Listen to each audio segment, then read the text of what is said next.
So now that we've created our new database and project file, the next thing we need to do before we start importing any footage is to check our project settings. This is a really important step because it allows us to tell DaVinci what resolution and frame rate we want to be working with in our timeline, and it also allows us to tell DaVinci where we want to store our render cache, proxy media, and optimized media. Now, don't worry if you don't know what any of those are. At this stage, it doesn't matter, but I promise you at the end of this course, you'll be an expert and you'll know everything there is to know about each one of those. But for now, all you really want to know is where to save all of those files so that all of your media is in the same place. Now, one thing to keep in mind is that once you've set your timeline frame rate in your project settings and you've started your project, you're not going to be able to go back in there and change it. So it's really important that you set it to the frame rate that you want to be working with. This is all pretty straightforward stuff. Let's jump into DaVinci and I'll show you exactly how I do it.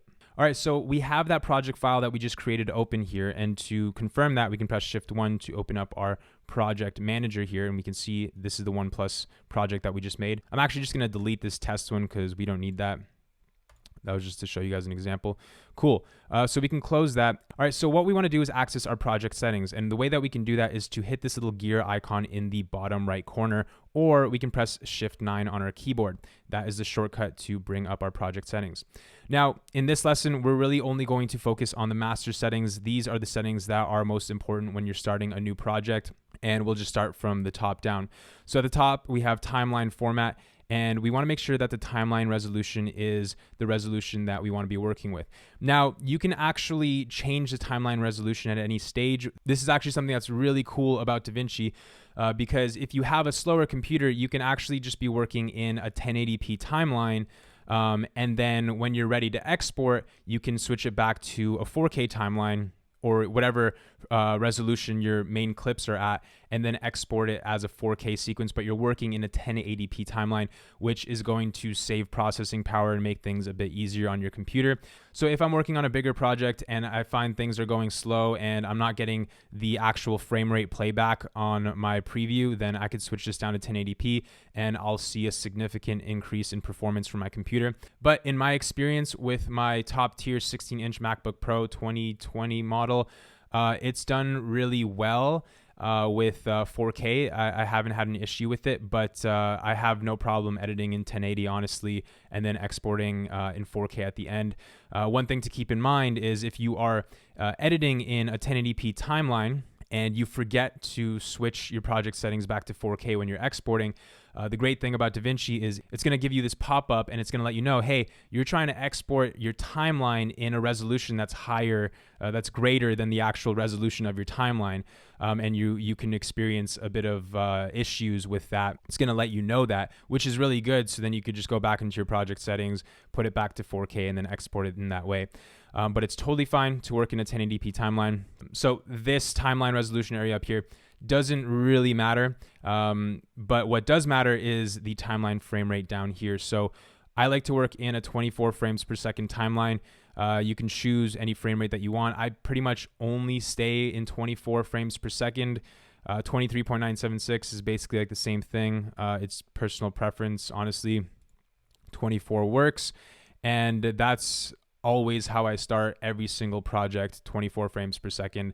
So probably about 95% of the time, I'm going to work in a 24 frames per second timeline. Occasionally, I'll work in a 30 FPS timeline, specifically for maybe things like Instagram stories or some videos. Sometimes 30 frames per second just has a different feel to it. 24, in my opinion, feels more cinematic, but 30 can feel more like real life. Like the default setting on most iPhones is to shoot at 30 frames per second, and it just has a different vibe to it. But 24 is what I stick to most of the time. Now, this video monitoring section down here, this is not important. I leave everything the way that it is. The next area that's important here is the optimized media and render cache. So really quickly, I'll give you guys a summary of what optimized media and render cache is, but this is in no way a full lesson. I'll be diving much deeper into each one of these later on in the course. But essentially what proxy media is low res duplicates of your main footage so that you can edit much faster and you don't have to work with the big clunky original files. DaVinci is able to make smaller resolution, easier to play back codec versions of those files so that you can edit with those and you can switch in between them whenever you want. Optimized media is kind of like the same thing, but you don't have that resolution decrease. You can have that resolution decrease if you want, but it's meant to maintain that same resolution, but just convert it to a better format for the computer to be able to read easier. It's something that I honestly don't really use, optimized media. I don't really know anyone that uses optimized media. For me, it's really just proxies. And then we also have render cache, and render cache is just basically DaVinci working in the background to render out the parts of your timeline that are going to have a little red bar over top of them. And basically that just means those are the areas that DaVinci is not able to play back at the full frame rate of the timeline. So those are the areas of the timeline that it experiences lag. And if you set DaVinci to smart cache, then it will be able to start working on caching those segments of your timeline in the background, storing them in the area that we're going to be saving them here, for you to be able to play back your timeline much easier. But that's just a general overview of what all three of those are. And this section here is where we choose where we want to save these files and also what resolution do we want these files to be created in. So proxy media resolution, I like to switch this to half. I don't want DaVinci to choose on my behalf, so I'll just choose half most of the time. But if you're trying to save a lot of space, you can definitely make this much smaller. If you're just editing maybe like talking footage or like a long interview, and you don't really need to see all the detail, you just need proxies as a reference. You can go up to like 1/16 and it'll be a lot more pixelated, but it's going to be a lot easier to edit with. I usually like to set mine to half. The proxy media format, I'll do H.264 just because I find that saves space. Typically ProRes is going to be a more uncompressed and easier file format to read, but H.264, I've had no issues with it on my MacBook, and DaVinci has been performing really well with that.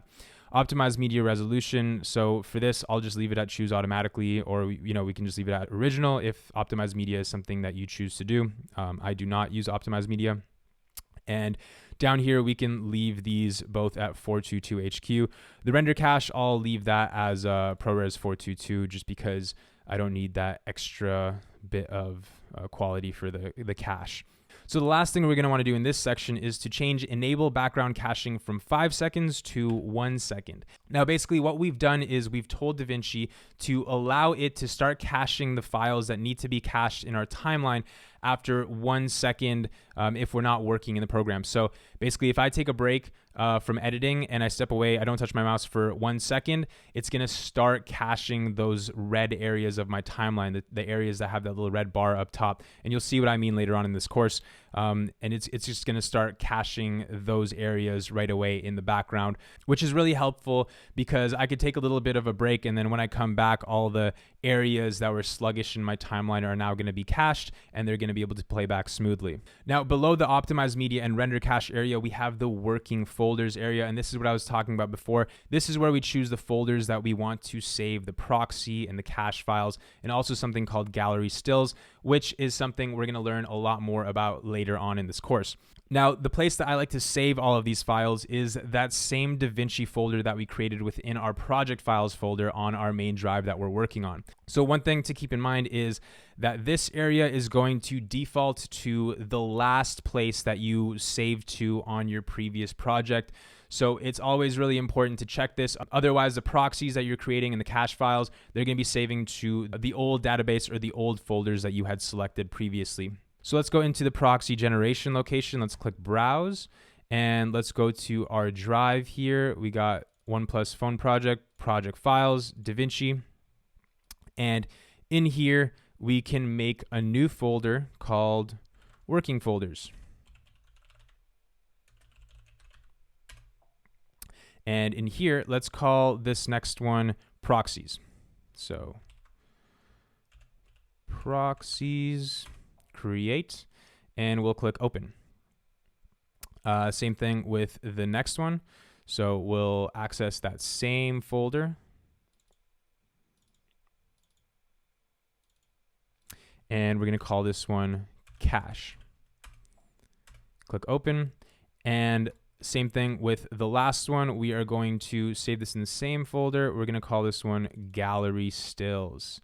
Working folders, new folder, gallery stills, enter, and hit open. And that's pretty much it. We do have this one section down here at the bottom of our master settings here. That's frame interpolation.